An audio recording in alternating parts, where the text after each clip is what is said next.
Bom dia, amados. Hoje é a nossa aula do grupo pequeno e a nossa aula de hoje é transparência. Há duas armas indispensáveis à batalha espiritual: a nossa fé e uma consciência limpa. Adaptado do apóstolo Paulo.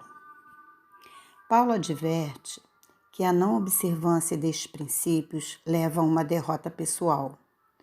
Ouve o encargo que te dou, lutar pelo bem, armado apenas do auxílio da fé e de uma consciência tranquila. Alguns, porém, infelizmente, desprezam essas armas, sobretudo a da fé, e daí naufragaram estrondosamente. Isso está em 1 Timóteo 1, 18 e 19. Agora eu vou ler para vocês um testemunho. Minha vida cristã não deu certo.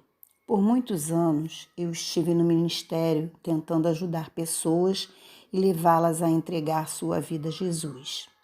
Apesar de ter havido alguns resultados positivos, minha vida interior parecia desmoronar-se. Minha atitude era sempre de crítica aos outros e de muita censura à minha esposa. Quanto mais falava, menos cria que Jesus Cristo tivesse a solução para os meus problemas. Desiludido com a hipocrisia, eu cogitava abandonar o ministério. Mais cedo ou mais tarde, pensava eu, os outros descobrirão que não está dando certo para mim. Logo, por que não ser honesto comigo mesmo e deixar tudo agora? Em conversas pessoais com adolescentes, percebi claramente minha falta de capacidade para ajudá-los em certas áreas da moral, do roubo e dos ressentimentos para com certos tipos de pessoas. Mas eu implorava ao Senhor que me ajudasse e me desse sabedoria, e nunca senti que obtivesse a resposta. Reagi violentamente no meu íntimo quando ouvi a palavra consciência. Foi quando eu participei do primeiro seminário de Bill Gotham, realizado no Eton College. Gente, eu não sei falar inglês não, tá? Mas deu para entender. Bill e eu compartilhamos muitas ideias nos anos anteriores e eu trouxera muitos amigos ao seminário. Pensei que soubesse tudo quanto eu ia dizer, por isso já estava esperando ansioso as 2 horas agradáveis de crédito para o meu curso de doutoramento. Então Bill começou a falar sobre a importância de uma consciência limpa. Eu tinha uma vaga ideia dos meus tempos de escola, de que consciência era um assunto perigoso com o qual ninguém deveria se meter. Minha reação interior foi: ele está louco? Se pensa que vai penetrar em mim e descobrir todo o meu passado? Parecia que havia centenas de pessoas a quem eu havia prejudicado. E eu teria que passar o resto da minha vida pedindo desculpas. Então ele começou a contar exemplos da liberdade que ganhara cada vez que corrigia um erro. No final da conferência, eu estava muito entusiasmado. Já estava imaginando a liberdade que ia ter quando levantasse e pedisse perdão àqueles a quem eu tinha prejudicado. O que eu pensei que fosse uma derrota permanente transformou-se em alegria espontânea. Ao voltar do seminário, ainda no carro, decidi que o melhor era fazer uma lista daqueles contra quem eu havia errado, começando com as coisas mais importantes, que mais me perturbavam. Não era difícil iniciar, porque havia algumas situações em minha mente. Quando terminei, havia somente 8 coisas. Isso não pode estar certo, pensei. Deve haver mais. Procurei recordar-me cuidadosamente e não consegui acrescentar nada mais à lista.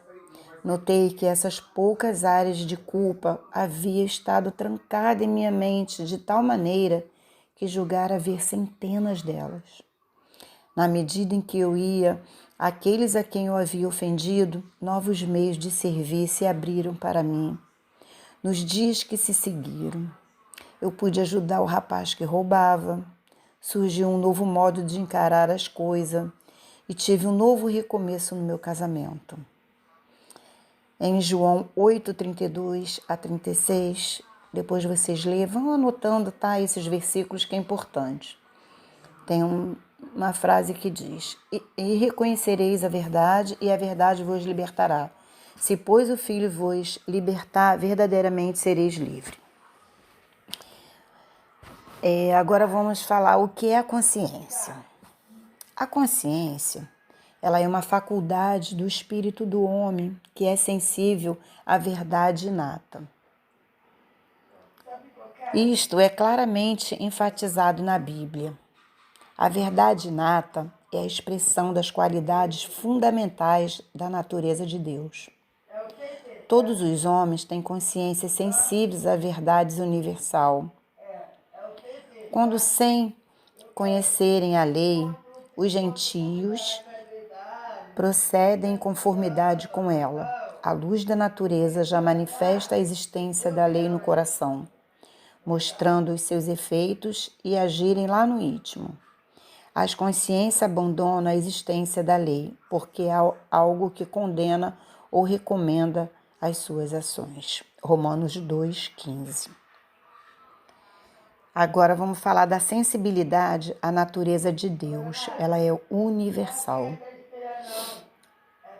Em Romanos 1:18 a 20, porque do céu se manifesta a ira de Deus sobre toda a impiedade e injustiça dos homens, que detém a verdade em injustiça, porquanto o que de Deus se pode conhecer nele se manifesta, tanto o seu eterno poder como a sua divindade, para que eles fiquem inexcusáveis, indispensáveis.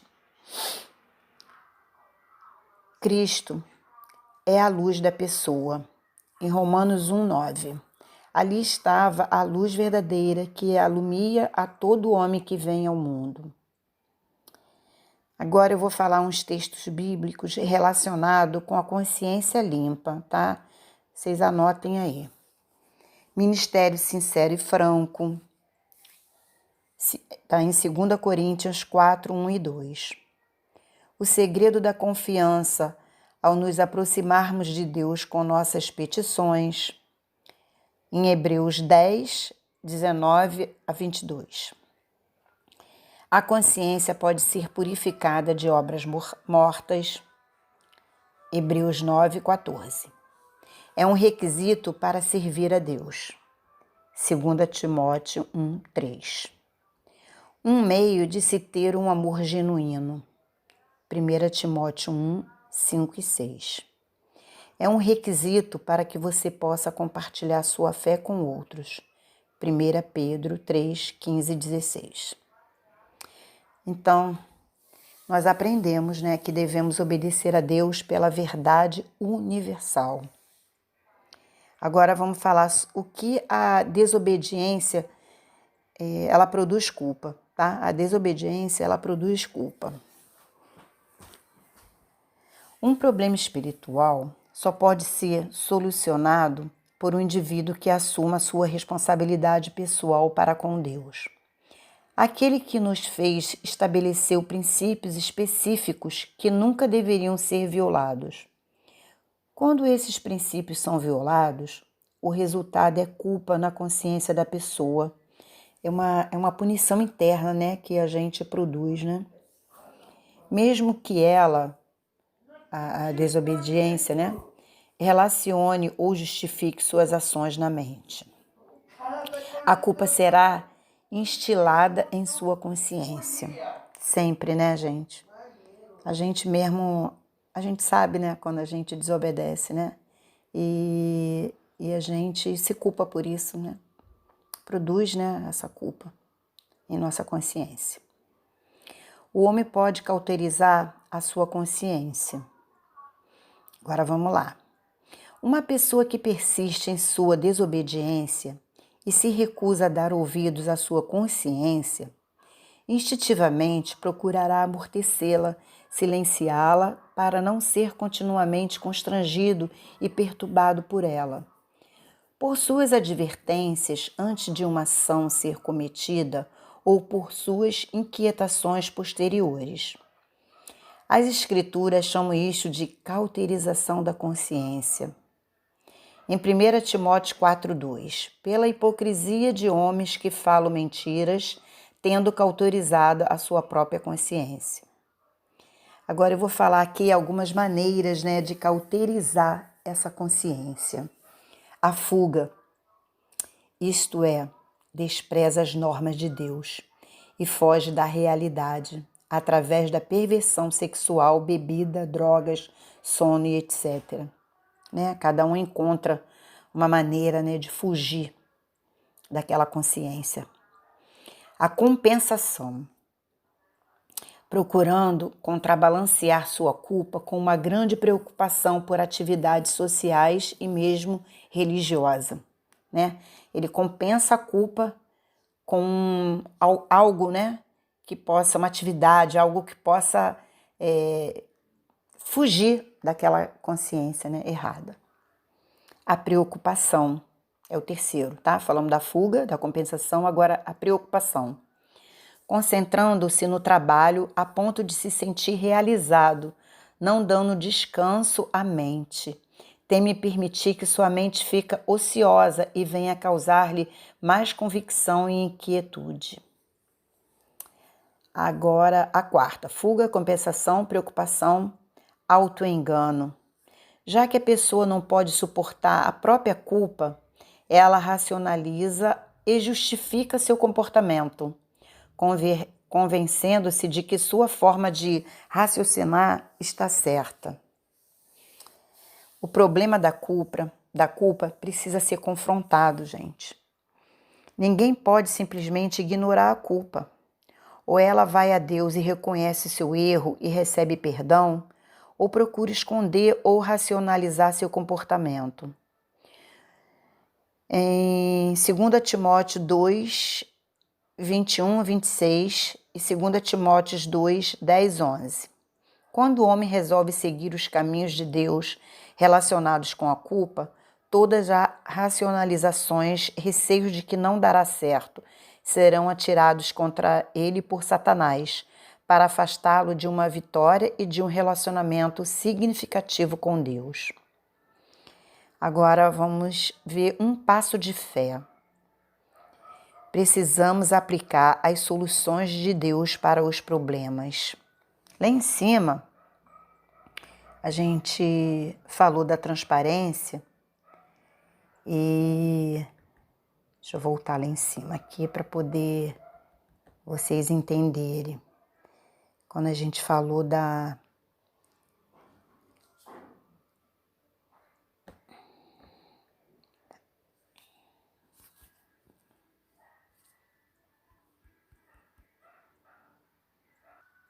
Então, lá em cima, quando a gente falou em transparência, a gente falou há duas armas indispensáveis à batalha espiritual, nossa fé e uma consciência limpa, A gente falou da consciência limpa. Agora nós vamos falar sobre um passo de fé, Sobre a nossa fé.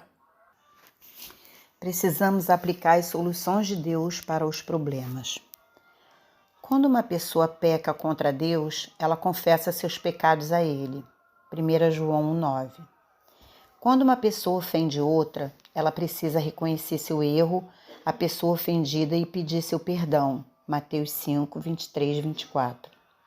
O apóstolo Paulo enfatizou isto quando disse: por causa disto, procuro com toda a minha força manter sempre uma consciência limpa diante de Deus e dos homens. Atos 24, 16. A consciência limpa é a alegria interior e a paz de espírito que resultam de se ter acertado todos os erros pessoais com aqueles que foram ofendidos por nós.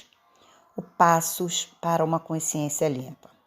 Primeiro passo: resolver toda a ofensa a qualquer preço.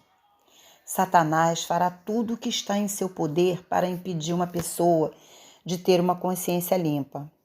Qualquer racionalização deve ser reconhecida como uma tentativa de Satanás para impedir o processo. Segundo passo: Faça uma lista das ofensas na ordem de importância.